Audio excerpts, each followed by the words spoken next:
فأنا ناصح لإخواني بالصدع بالحق تبيض وجوههم. السكوت في مسألة الحزبية يضرها، فاصدع بما تؤمر وأعرض عن المشركين.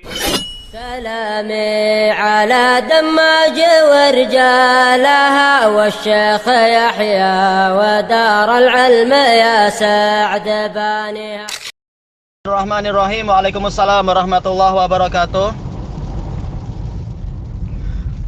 Dan memang ya seperti yang diceritakan di situ itu banyak terjadi dari cerita-cerita para ikhwah tentang apa? Tentang pertemanan lewat media sosial antara laki-laki perempuan. Mungkin pertama kali niatnya baik dan syaitan menghiasi itu, ini untuk dakwah, ini untuk menyelamatkan dia, dalam keadaan tidak ada seorang pun dari kita yang hatinya atau istilahnya apa, jantungnya itu di tangan dia. Jantung manusia itu di antara jari jemari Allah. Allah membolak-balikkan sekehendaknya, dan Allah menghalangi seseorang dari jantung dia.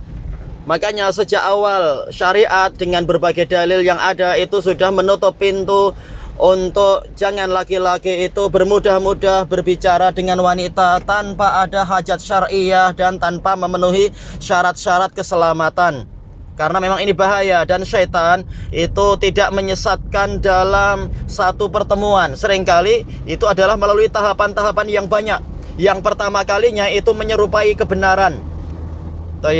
Baik itu kesyirikan, ataupun kekufuran, ataupun kebid'ahan, ataupun kemaksiatan, semuanya itu dihiasi oleh syaitan dengan syubhat-syubhat sehingga awalnya menyerupai kebenaran. Demikian pula yang seperti ini dihiasi, ini untuk dakwah, ini untuk menyelamatkan dia. Padahal ini adalah tipu daya syaitan. Allah Ta'ala mengatakan wala tattabi'u khutuwatis syaitan. Jangan kalian mengikuti jejak-jejak syaitan. Innahu lakum aduwwum mubin. Sesungguhnya syaitan itu adalah musuh yang jelas bagi kalian. Musuh yang jelas itu seluruh ucapan dan nasihat dia ini bukan untuk kemaslahatan kita, tapi untuk mencelakakan kita suatu saat nanti, bukan sekarang. Makanya Allah Ta'ala menyebutkan dalam lafaz yang sebelumnya, ya ayyuhalladzina amanu dkhulu fis-silmi kafah. Wahai orang-orang yang beriman, masuklah kalian ke dalam Islam secara keseluruhan. Dijelaskan oleh Al-Imam Ibnu Katsir rahimahullah, yaitu masuklah ke dalam Islam dari segala sisinya, yaitu seluruh syariatnya. Makanya kalau dalam pertanyaan tadi, dalam gambarannya wanitanya meninggalkan penyimpangan-penyimpangan, masuk kepada Islam kafah, ini boleh jadi itu sekedar apa, teori saja. Bagaimana Islam kafah sementara laki-laki dilarang untuk khulwat dengan perempuan?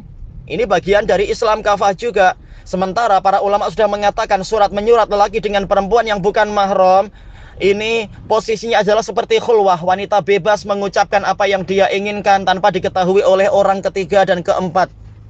Hanya diketahui oleh laki-laki itu, atau demikian pula sebaliknya, laki-lakinya menggunakan bahasa-bahasa yang membuat wanita kagum tanpa diketahui oleh orang tuanya, tanpa diketahui oleh ikhwan lain. Mungkin kalau ikhwan lain tahu, laki-laki ini akan malu mengucapkan kalimat-kalimat seperti itu. Ini adalah tipu daya syaitan. Walaupun dihiasi dengan niatnya dakwah ini dan dakwah itu, tapi boleh jadi di sela-sela dakwah itu sebagian ikhwah kita tanpa dia sadari, dia menyisipkan ke dalam kalimat-kalimat dakwah tadi pola-pola yang menimbulkan kekaguman. Sementara wanita itu akalnya lemah, agamanya juga lemah, sehingga bisa jadi dia akan terpesona kepada si dai-nya dengan metode dai yang tidak disyariatkan oleh Allah dan Rasul-Nya itu. Kalau emang betul dia ikhlas karena Allah, bukan karena ingin membini, seperti istilah para ikhwah di sana dulu, yaitu apa? Dibina kemudian dibini, yaitu diperbaiki dulu, setelah itu kita kawini. Ini boleh jadi kalau sejak awal niatnya itu berarti apa? Tidak ikhlas karena Allah, tapi karena ada kepentingan pribadi di situ dan sebagainya. Kalau betul ikhlas karena Allah, maka ikutilah langkah yang benar, yaitu biarkan akhwat yang lain yang menasehati sesama akhwat, yaitu apa? Si laki-laki yang bujang ini menjaga keikhlasan niat dia dan menjaga harapan pahala dan ridha Allah. Dengan apa? Minta kepada ikhwan yang lain yang memiliki saudari atau ikhwan lain yang memiliki istri agar si istri itu menasehati sesama wanita dengan bahasa yang sesuai untuk para wanita dan seterusnya. Sehingga si wanita yang di sana pun bebas mencurahkan keluh kesahnya, mencurahkan kegalauan hatinya dan sebagainya tanpa menimbulkan fitnah, insya Allah. Karena kalau seperti ini dilakukan antara laki-laki dan perempuan, setan menjadi yang ketiga itu. Masing-masing hati kita ada setannya. Mereka bukan diam saja, setan itu akan menimbulkan ketertarikan dan seterusnya. Dan ini bahaya walaupun dihiasi dengan istilah dakwah Islamiyah. Maka jangan kita menempuh jalan itu. Ini kebiasaan Ikhwanul Muslimin dahulu seperti itu dan boleh jadi sampai sekarang seperti itu. Kita Ahlus Sunnah jangan menempuh seperti itu. Nabi dan para salaf tidak seperti itu cara dakwahnya, dan lebih berhasil dan lebih mendatangkan keikhlasan. Karena kalau caranya seperti ini, ya seperti yang akhirnya diceritakan di dalam surat itu, akhwatnya jadi jatuh cinta, kemudian berharap laki-laki itu mengawini dia, tatkala kemudian tidak berhasil karena dihalangi oleh orang tua yang jahil barangkali, atau orang tua yang masih belum paham, akhirnya malah depresi mungkin, atau stres, atau dan seterusnya. Akhirnya sebenarnya laki-laki itu yang menyebabkan wanita itu jadi menderita seperti itu.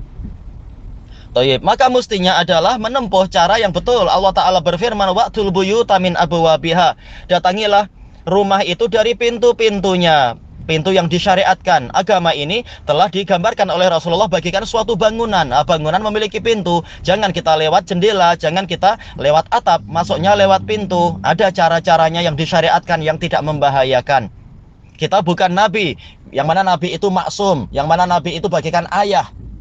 Kita manusia yang penuh dengan syahwat, yang tidak selamat dari gangguan-gangguan syaitan dan seterusnya. Maka jangan menempuh jalan-jalan yang membuka pintu syaitan, kemudian mencelakakan salah satu atau kedua belah pihak ke dalam kegalauan, ke dalam penderitaan jiwa dan seterusnya.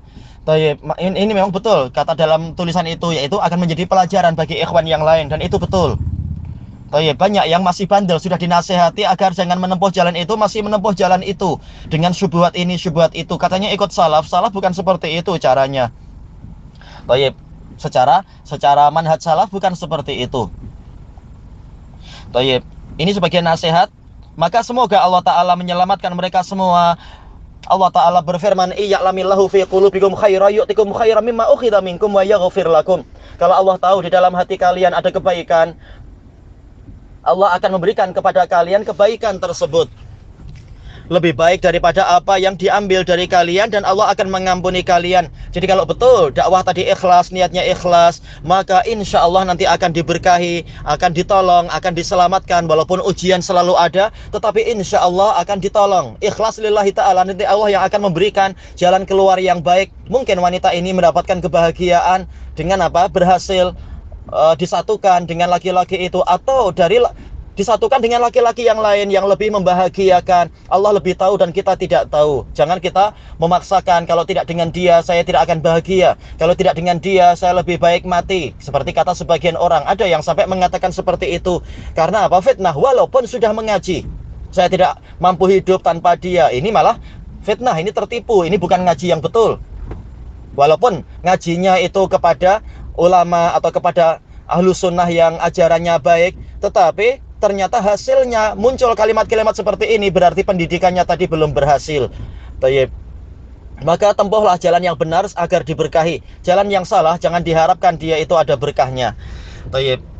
Dan takdir Allah Ta'ala di atas segalanya tentunya. Mungkin ada berkah tapi sedikit, penuh dengan kesulitan, penuh dengan penderitaan untuk menghapus dosa-dosa kita di dalam dakwah tadi. Dan tidak ada seorang pun yang maksum. Ini jadi pelajaran untuk kita semua juga. Wallahul musta'an. Jadi hendaknya ikhwah ini segera menghubungi ikhwan lain yang memiliki istri atau saudari untuk kemudian menghubungi akhwat ini. Alhamdulillah benih dakwah sudah ada, sudah terlanjur. Ya sudah, lanjutkan, yaitu bukan lanjutkan lelaki, tapi biar para wanita yang membantu membimbing akhwat tersebut agar semakin ikhlas, agar semakin lurus lillahi ta'ala, sehingga diberkahi dan mendapatkan kebahagiaan. Sama saja nantinya kebahagiaan itu bersama lelaki yang ini ataukah dengan lelaki yang lain.